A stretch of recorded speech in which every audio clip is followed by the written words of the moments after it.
साथ सलाहकार संपादक अमर उजाला मौजूद हैं। बहुत बहुत धन्यवाद विनोद जी।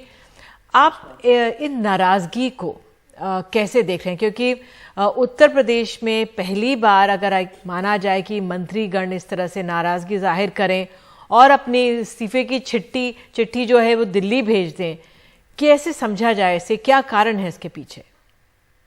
देखिए दीदी जी, आपको याद होगा कि योगी आदित्यनाथ जी की जो पहली सरकार थी चुनाव से पहले, उसमें एक बार 150 से ज्यादा विधायक अपनी ही सरकार के खिलाफ विधानसभा में धरने पर बैठ गए।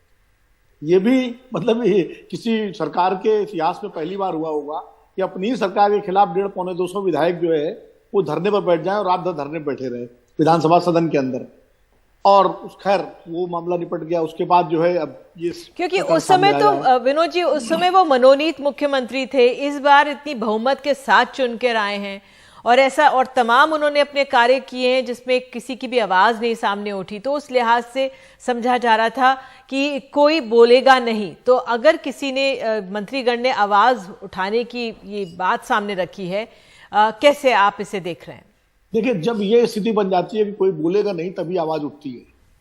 आवाज तभी उठती है जब लगता है कि कोई एकाधिकारवादी तरीके से शासन हो, कहीं भी हो, किसी भी राज्य में हो।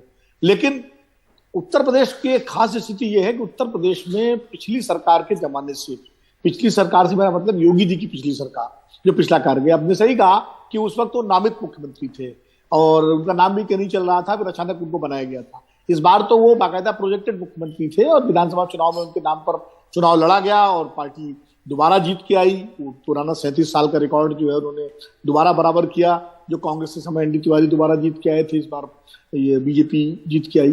तो योगी जी को इस तरह श्रेय जाता है, निश्चित रूप से उनकी एक कार्यशैली रही है। लेकिन ये एक बड़ा सवाल है कि उत्तर प्रदेश में जो भारतीय जनता पार्टी की सरकार दोबारा जीती है, वो योगी जी के चेहरे पर जीती है या मोदी जी के चेहरे पर जीती है, या अमित शाह जी की रणनीति से जीती है, या नड्डा जी की संगठन क्षमता से जीती है?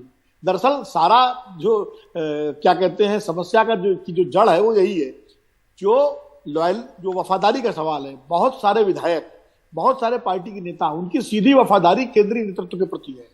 उसमें काफी लोग ऐसे हैं जो गृह मंत्री अमित शाह जी के वफादार हैं, उनके लॉयलिस्ट हैं। मोदी जी तो सबके नेता हैं, वो तो देश के नेता है, पूरी पार्टी के नेता हैं। तो मोदी जी को अगर इस विवाद से अलग भी रखा जाए तो मान लीजिए अमित शाह जी हैं या नड्डा जी हैं जो केंद्रीय नेतृत्व का प्रतीक माने जाते हैं, तो बहुत सारे लोग विधायक वो दिल्ली से उनकी लॉयलिटी ज्यादा है। देखिए, खटीक साहब ने भी अपना इस्तीफा किसको भेजा है? मुख्यमंत्री को नहीं भेजा, उन्होंने गृह मंत्री को इस्तीफा भेजा। जब गृह मंत्री का एक राज्य के मंत्री के इस्तीफे से कोई लेना देना नहीं होता, इस्तीफा मुख्यमंत्री को ही भेजा जाना चाहिए। ज्यादा से ज्यादा अगर आप पार्टी के न्याय से देखते हो तो पार्टी अध्यक्ष को उसकी कॉपी भेज देते, लेकिन ना तो उन्होंने नड्डा जी को कॉपी भेजी, ना उन्होंने राज्यपाल को कॉपी भेजी, ना मुख्यमंत्री को कॉपी भेजी। सीधा पत्र जो है लिखा अमित शाह जी को, गृह मंत्री जी को। तो इससे स्पष्ट होता है कि उनकी वफादारी जो है वो नंबर 1 वफादारी उनकी अमित शाह जी के साथ है, गृह मंत्री जी के साथ है। तो आदमी जिसके प्रति वफादार होता है उसी से अपनी शिकायत करता है, उसी से अपनी पीड़ा व्यक्त करता है। तो विनोद जी, सवाल ये उठ रहा है कि क्या ये जो संचालन हो रहा है इस नाखुशी का, क्या दिल्ली से हो रहा है? नहीं, मैं ये नहीं कहूंगा कि कोई दिल्ली से किसी को आशीर्वाद प्राप्त है। ये कहना तो मतलब ठीक नहीं है जब तक मेरे पास कोई पक्का पुख्ता जानकारी या सबूत ना हो।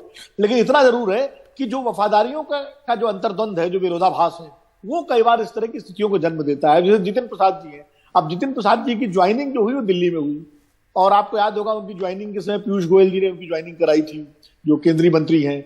और उसके बाद जितिन प्रसाद जी को भेजा गया। खबर यह भी थी उस समय कि शायद योगी जी उस वक्त दिल्ली थे, लेकिन जो है वो ज्वाइनिंग में नहीं थे, उनकी ज्वाइनिंग लखनऊ में न होगी, दिल्ली में हुई। आपको याद होगा जितिन प्रसाद कांग्रेस के उन नेताओं में थे जिन्होंने योगी आदित्यनाथ की पिछली सरकार के खिलाफ बाकायदा ये आरोप लगाया था कि ब्राह्मणों का उत्पीड़न हो रहा है उनकी सरकार में, और उन्होंने पूरी एक लिस्ट जारी की थी और जिसमें एक ब्राह्मण चेतना परिषद बनाई थी, जिसमें पूरा जो है एक सूची थी कितने कितने ब्राह्मण मारे गए। तो एक तरह से वो मोर्चा खोले हुए थे तत्कालीन योगी आदित्यनाथ सरकार के खिलाफ। लेकिन फिर वो बीजेपी में आते हैं। बीजेपी में उनकी एंट्री केंद्रीय नेतृत्व के जरिए होती है। उनकी मुलाकात, पहली मुलाकात एंट्री के बाद योगी जी से उत्तर प्रदेश सदन में होती है, जब योगी जी वहां रुके हुए थे, और उसके बाद वो फोटो आता है। फिर चुनाव तक जो है उनको फिर मंत्री बनाया जाता है। जब बिल्कुल चुनाव के एन वक्त पर जो कैबिनेट एक्सपेंशन हुआ उत्तर प्रदेश में, उसमें उनको मंत्री बनाया गया उच्च शिक्षा का।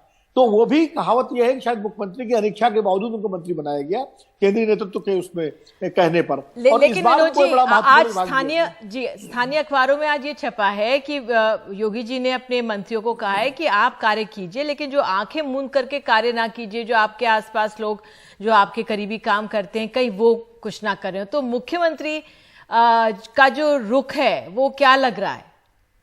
नहीं, देखिए, जिस तरह जितिन प्रसाद जी के ओएसडी को हटाया गया है या उनके विभाग के और 5 अफसर जो है उनके खिलाफ कार्रवाई की गई है, तो ये संदेश देने की कोशिश की गई है कि पीडब्ल्यूडी जैसा महत्वपूर्ण विभाग जो पिछली सरकार में केशव प्रसाद मौर्य जी के पास था, वो जो डिप्टी चीफ मिनिस्टर है तब भी थे, अभी भी हैं, उसमें अगर कर्मचारी और अधिकारी भ्रष्टाचार के आरोप लग रहे हैं तो और मंत्री जी को इसकी जानकारी नहीं है, तो ये एक तरह से ये मंत्री पर निशाना है कि भाई आप कहाँ हैं, आप बेखबर हैं कि आपके विभाग में भ्रष्टाचार हो रहा है, आपको पता ही नहीं है। तो ये एक तरह से मंत्री पर उंगली उठती है। इसी तरह ब्रजेश पाठक का अभी मसला जो है था कि उन्होंने जो उप मुख्यमंत्री हैं उन्होंने कुछ मामलों में भ्रष्टाचार के सवाल उठाए, चिट्ठी लिखी, उसके बाद एक कमेटी बनाई गई। अब जितिन प्रसाद के विभागों की कमेटी बनी, लेकिन अभी तक कोई रिपोर्ट नहीं आई कमेटी की। तो ये दोनों मंत्री और अब ये खट्टिक साहब भी आ गए, इनको कहीं ना कहीं लगता है कि शायद उनकी छवि को धूमिल करने के लिए कोई ना कोई कोशिश हो रही है। अब वो कोशिश कहां से हो रही है ये अपने आप में एक विषय। संक्षेप में विनोद जी, असर क्या होगा इसका उत्तर प्रदेश की राजनीति में? क्या असर, क्या कुछ और लोग अपनी, क्योंकि जब अमूमन हम राज्य सरकारें देखते हैं मुख्यमंत्री की ही चलती है या कहीं पे भी हम देख लें, तो इसका क्या असर आप देख रहे हैं? क्या ये बढ़ेगा वहां पे या थमेगा?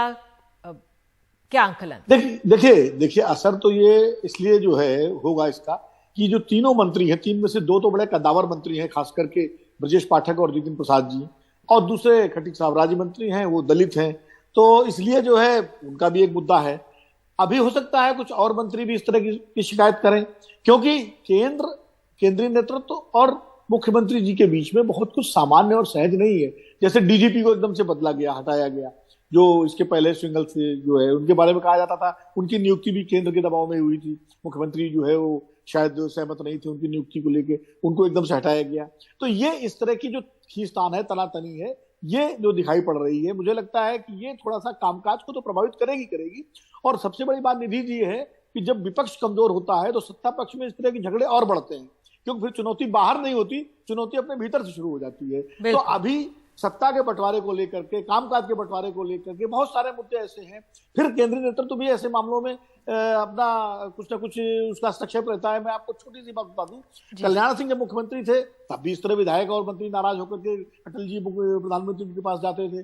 मोदी जी जब गुजरात के मुख्यमंत्री थे, अब देखिए वहां से भी केशुभाई पटेल के ग्रुप के लोग और कई विधायक आकर के यहाँ केंद्रीय नेतृत्व में शिकायत करते थे। तो ये सब बड़ी पार्टियों में इस तरह की चीजें होती रहती हैं, और खास करके जब विपक्ष कमजोर होता है, जब विपक्ष सामने होता है तो बड़ी चुनौती वो होती है, तो सब एकजुट होते हैं। अभी विपक्ष उत्तर प्रदेश में कमजोर है। बिल्कुल विनोद जी, आप हमारे साथ जुड़े इसके लिए बहुत बहुत धन्यवाद। और वाकई में सब सहज नहीं है, तनातनी है केंद्र और राज्य में, ये साफ जाहिर हो रहा है।